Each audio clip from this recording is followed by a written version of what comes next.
Hello, my name is Ethan, and welcome back to another episode of Path of Exile Blight League. In this episode, I plan to showcase and discuss and explain this character. This is the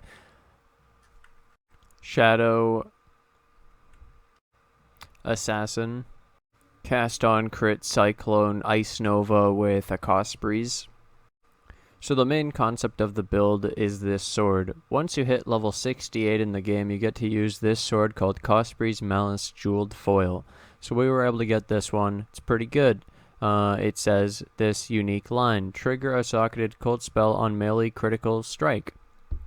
So we go for a really high crit. We're critting constantly with a Cyclone.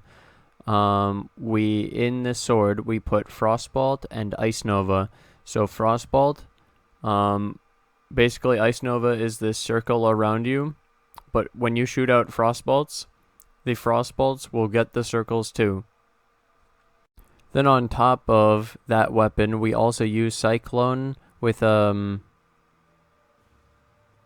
cast on crit support with Ice Nova, with increased crit support, with Inspiration and Hypothermia. So our Cyclone crits twice times, doing stuff, causing tons of explosions, tons of frostbolts, tons of damage. Super powerful. That's the core. It's a 6-link of Cyclone with Ice Nova, and then the Frostbolt, Ice Nova, Cospri's Malice. That's how we get all of the DPS and all the damage and all the AoE and all the critting stuff happening in the build. Now that I've explained the Cyclone damage setup, I want to explain the power charges real quick. So in Shadow, when you ascend into an assassin, you get Unstable Infusion. So Unstable Infusion is 10% chance to gain a power charge on critical strike and 20% chance to gain a power charge on non-critical strike. So basically you generate your power charges very, very quickly in the build, and then we use this node, and we get a 6-1 from the Unstable Infusion. And with that, that's all the 6 that we need.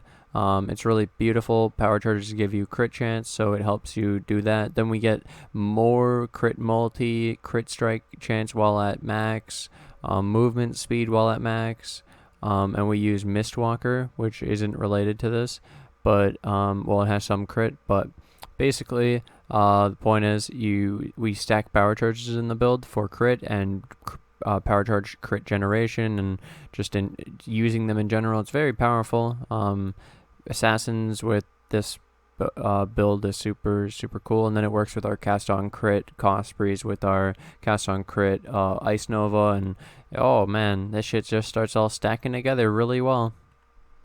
Then we use this thing called Frozen Trail. It's a jewel, and with at least 40 intelligence in the area, we're making Frostbolt fire 2 additional projectiles. So the Frostbolt that's coming out of the sword is actually shooting 3 of them, and then those 3 are doing the Ice Nova, so it's super powerful. And then we went down into this area, and we used 2 Might of the Meek. So Might of the Meek is gonna buff up the other things in this area. So like, look, 10% increased life from this node. And like 36% cold res, 36% fire res. Here we have 16% max mana. You see? So super powerful. 2 Might of the Meeks. We have 1 Watcher's Eye that's just chaos res from Purity of Elements. It's irrelevant, don't worry. We use Tempered Mind to get accuracy rating. This is so cool. Look at all the unallocated intelligence in the area, and we only have these 2. Super cool that's a thing, and I was like, oh yeah, I have to do that. That seems really powerful. And then the last weird thing is Glorious Vanity Timeless Jewel. So this is in the name of Doriani, and what it does is, if you look right here, Corrupted Soul, 50% of non-chaos damage taken bypasses energy shield. Gain 20% of maximum life as extra maximum energy shield, so we get some ES in the build. Cool. We have a soul tether. And then it also corrupts these nodes at 2% move speed, 3% move speed, 12% lightning res, 9% crit strike multi, minion deals 12, And we have over here 7% crit strike multi, 9% increased fire, 10% increased spell damage, 9% increased fizz. Super weird. And then you could even, like, if this node was good, if we tried to roll this for a better node here, instead of increased fire damage, I assume you could get increased cold, and then cold damage leeches life. That could be super good. And I anointed Light of Divinity because it's spell damage, cast speed, crit strike, chance for spells, light radius, and strength and int. It was cheap. It was easy. I was like, hey, let's just have an anoint for now. Why not? We'll change it later. Now, the moment you've been waiting for. How do you sustain in the build? Because people okay, let's put it like this. You may have played a build like this and then had issues with sustaining. So now let me show you the sustain package. So the sustain package goes like this. Do you see this glove? It's a series Acuity, a Val Gauntlet. You have Val Pact if you have dealt a critical strike recently. Well, when we're fighting, we're always critting, so we're always having Val Pact. Okay. Val Pact, if you don't know what it is, life leech per second is doubled. Maximum total recovery per second from life leech is doubled. Life regen has no effect. Then we use Soul Tether so that we don't lose the life leech effects at full life. Life leech effects recover energy shield instead of life at full life. And we have maximum life as the extra ES. So, what we have here is a sustain package of when we have tons of leech from life leech in the weapon. So it's Life Leech on Ice Nova and Frostbolt. We also use a Cinder Swallow to get 3% of life when you kill an enemy, and we also have 3% of ES when you kill an enemy. Then we also have its series Promise to gain 2% of Chaos damage leeches life during Flask effect. We have the Life Leech in the weapon. We have some Life Leech on the tree here on Blood Drinker, 0.4 of attack damage. So we stack up Leech everywhere, and then with this combo, it's incredible sustain that I didn't realize could be so powerful in the build. Then we have the extra buffer of ES when actually fighting. It's super good. We use the extra Diamond Flask. I think it's very crucial in the build to get that extra crit. We're using a Silver Flask and Quicksilver. So Quicksilver obviously for the move speed and then immune to bleeding. And we have a Curse immune Silver Flask because Onslaught is powerful. We want that in the build. So these were our 5 flasks. Sustain, crit, Onslaught and Curse immunity, and Quicksilver and Bleed immunity. Super good. These 2 rings, I basically got 2 high-level unsets that were in my stash, and I rolled, you know, the essence that gives you 50 dex. So it says of the essence right there, 52 dex, boom. Then we did another one, 57 dex, because this build has a problem with dex. So I crafted 2 rings, 2 essence, done. This helmet, I bought the base for 3x. It's a 40% increase in Ice Nova damage. If you want other options, you could get a Hatred modifier, you could get Frost Bomb, you could get Ice Nova, Frostbolt, anything for anything in the build, Herald of Ice modifiers, right? Like any enchant. You could even skip the enchant and go for a Shaper helmet with socketed gems are supported by Hypothermia. So when you put your Herald of Ice in here, you can skip Hypothermia and put in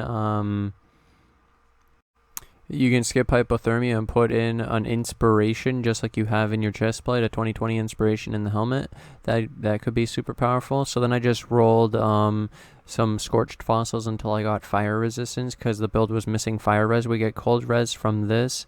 We get some all res here. I got all res on the shield. I had lightning res on this ring that came with the dex accidentally. The boots, I was looking for 12%. Increased cooldown recovery speed, and it happens to be 10 to 15%, so we got 12. And I was looking for move speed. I got those together. I annulled off a prefix and crafted on Cannot Be Frozen, and now we have a nice pair of booties. And that's basically the gear in a nutshell. So I think the Pandemonious is a really good Ami that I won't be switching. Carcass Jack is a really good chestplate that I won't be switching.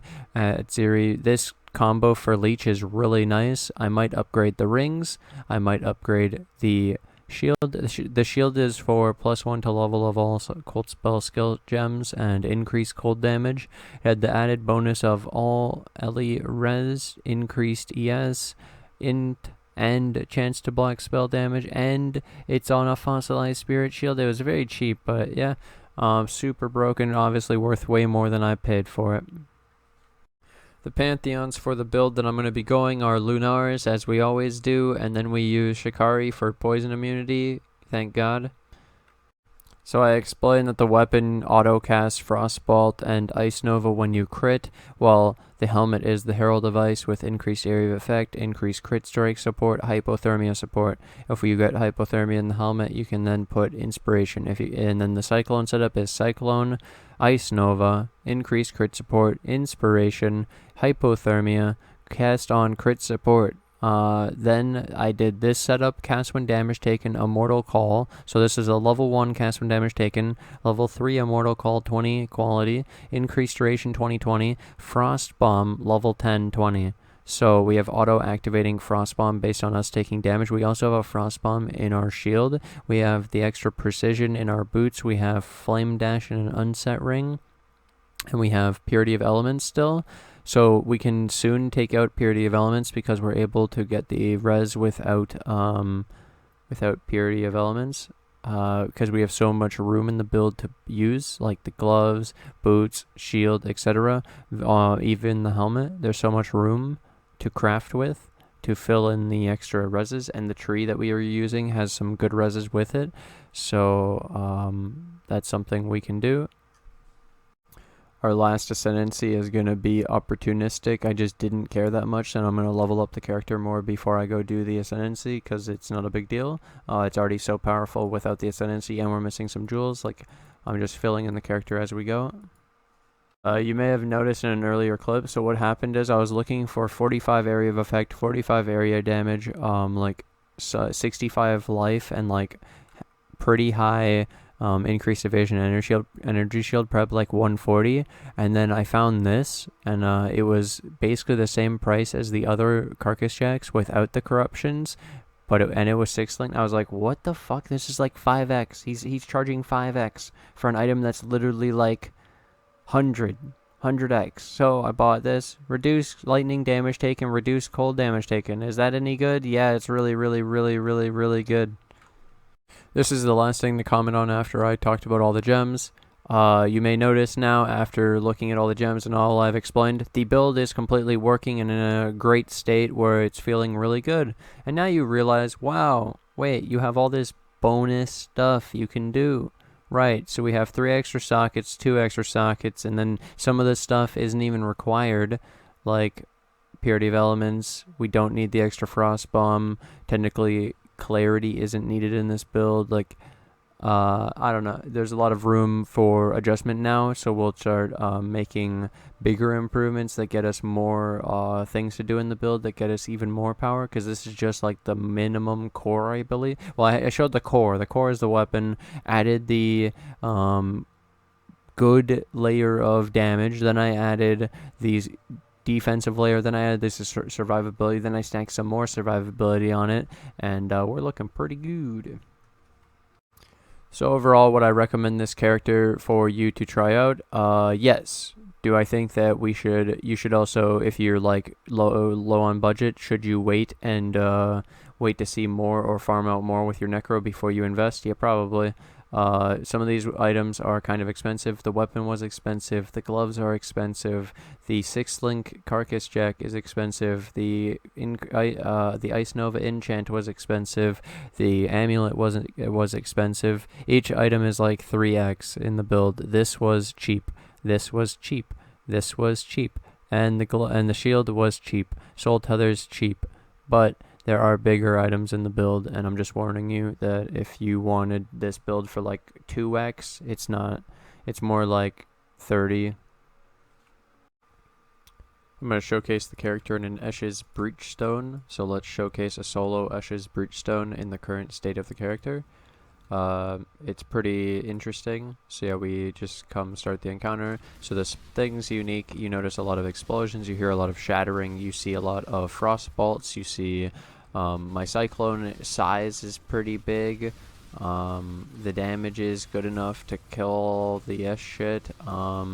We move really quickly, we have good sustain, we have ES and life. We have a decent enough pool. The XP gain is really incredible at the bottom of the screen. Obviously, Cyclone benefits. You can see at the top we have Elusive. The buff keeps coming and then getting removed. That's a reflection enchant on the glove. I have 6 power charges at the top. I have 5 inspiration charges. I am now proccing inspiration, PogChamp. So that's cool. The sword is proccing the Ice Nova and Frostbolts with life leech, so we're regaining life that way as well. We have so many alternative ways to sustain life in this build. We have no issue using going through Breachstone solo, which is pretty awesome. I also am able to kill the boss at the end, so the build's doing alright for at least getting through the content that I need to start leveling it, because we're only at level 75. And I need to level it up, and this is a really effective way of leveling a character. 76 already. This shit is going by pretty quick, and the character is quite a lot of fun to play. We don't have the last Ascendancy, so we're actually missing like the Infusion one, the last Infusion one. So just a bit of extra damage. That's all. We have enough though, so it's not a big deal.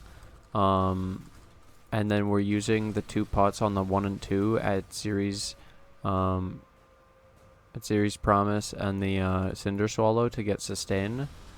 That's how we get a lot of our Leech in the build.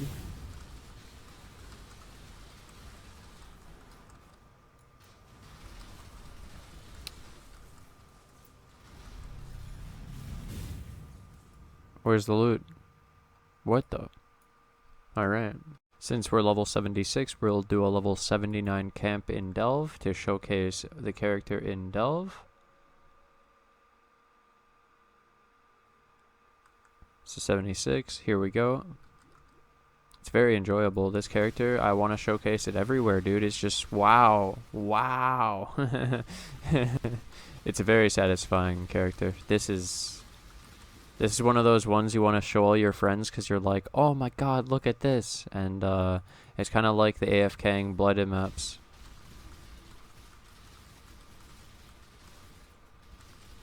Oh my god. Look at all those Frostbolts. And oh, we're only 3 projectile Frostbolt right now. We could get it up to, we could get more. With another jewel, you can have up to 2. So we can add another Frost Trail or Jewel or whatever to the build, and we just need to be a higher level, and we'll gain that benefit. So we'll have 5 Frostbolts instead of 3. It's a huge increase, 66%, right?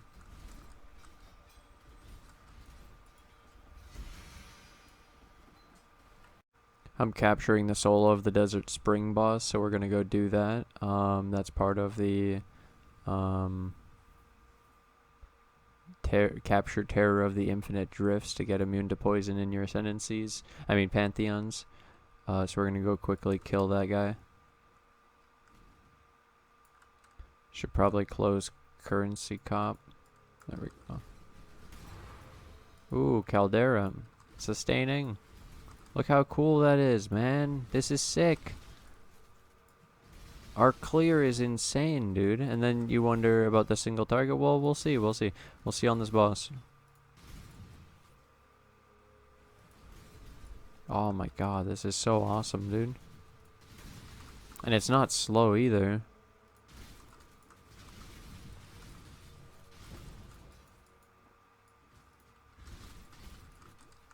And then we have reduced increased cooldown recovery speed. So we actually, all the spells and shit should have increased cooldown recovery. It's pretty cool. I think it works on the cast on crit that people were talking about before.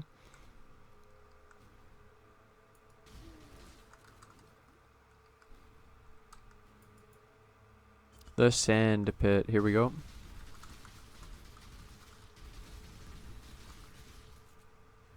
Okay, we phased him pretty quick.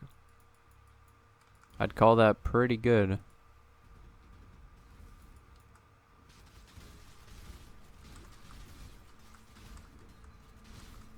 I took some deeps.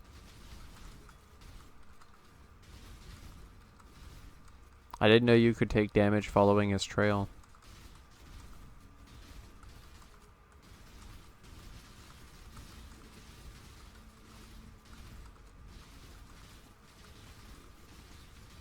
Oh my god, dude. The explosions. I feel like they're lagging me.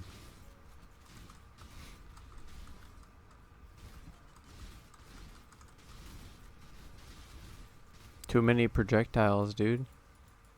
Okay, remember this earlier? This shit destroyed me earlier. Let's see what we can do this time. Oh, it looks like we're doing way better.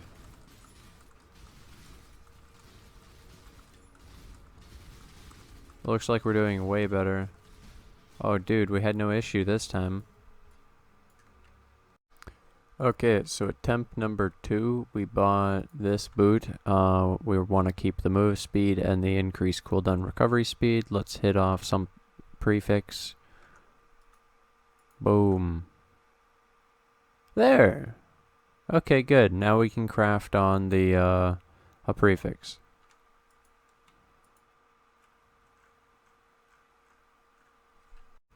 And now I'd like to take this opportunity to thank my Patreon and YouTube members who financially support the channel. Thank you to White Wolf, Tridnix, Steven, who support on Patreon, and the YouTube members, Garbar, Tridnix, White Wolf, Farkbone, Kerbed, John, and Lelouch Lamperu. Thank you guys. Have a good day. Bye!